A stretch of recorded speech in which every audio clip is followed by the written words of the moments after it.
ready to go with Oniesha, as I think our final speaker of the morning will be talking to us about recidivism. After you go. Good morning. My name is Oniesha Shinault, and I'll be presenting my capstone on the rising African American recidivism rate. First off, I just wanted to start by thanking my faculty advisors. This is Stephen McAlpin, Stephen Freeland, and Dr. Cynthia Hody.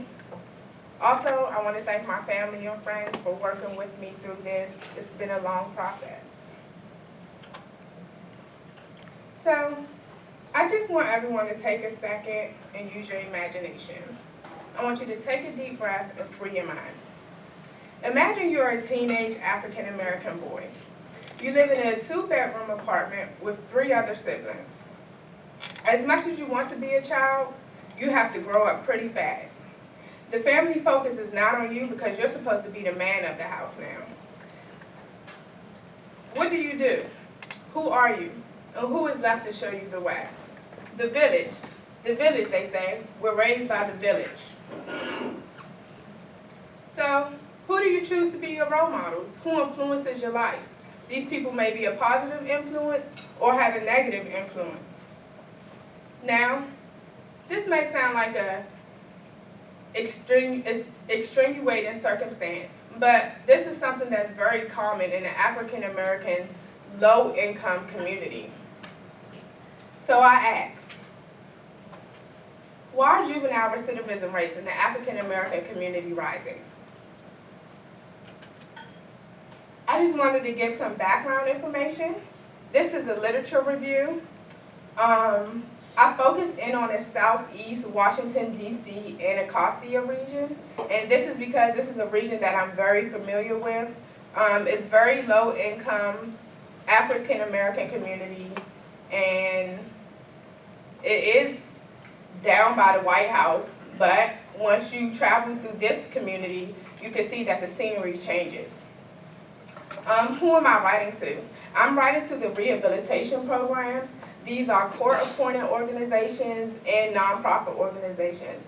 I'm writing to these programs because they are the ones who are most closely interact with these at-risk juvenile youth. They also are the ones who usually deal with them either before they go through the criminal justice system or afterwards.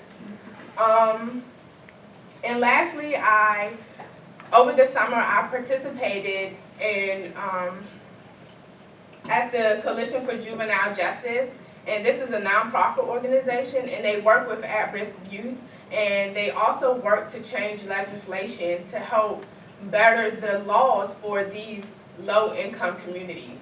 Lastly, I also use statistical data in order to research how the recidivism rates has risen over the past few years. So why research this topic? This topic is something that's near and dear to me.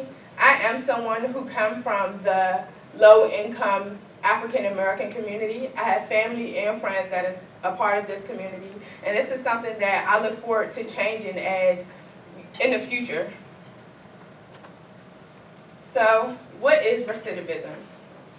Recidivism is conviction, incarceration, and then re-entry back into the juvenile system. So there is no national recidivism rate for juveniles. Each state differs in organization, administration, and data capacity.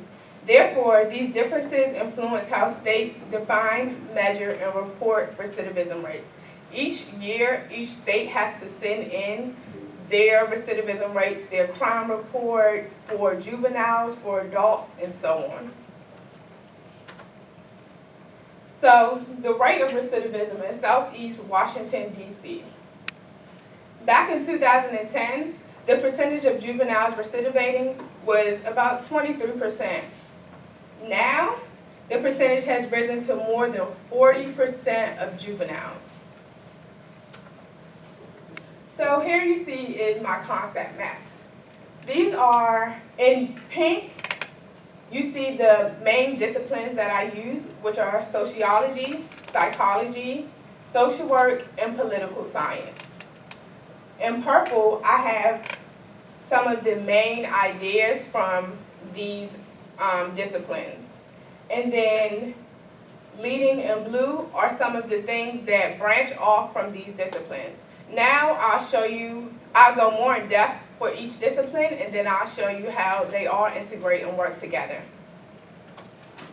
So sociology. With sociology, they mainly talk about the environmental factors that have an effect on juvenile recidivism rates. This is the community, the home, and school. When I say community, I mean the environment around you, such as how many liquor stores on each corner, or how long it takes to get to a grocery store, or even transportation in that community. For home, it's the in-home. Is it 2 parents in the home? Is it 1 parent in the home? How many siblings? And how involved are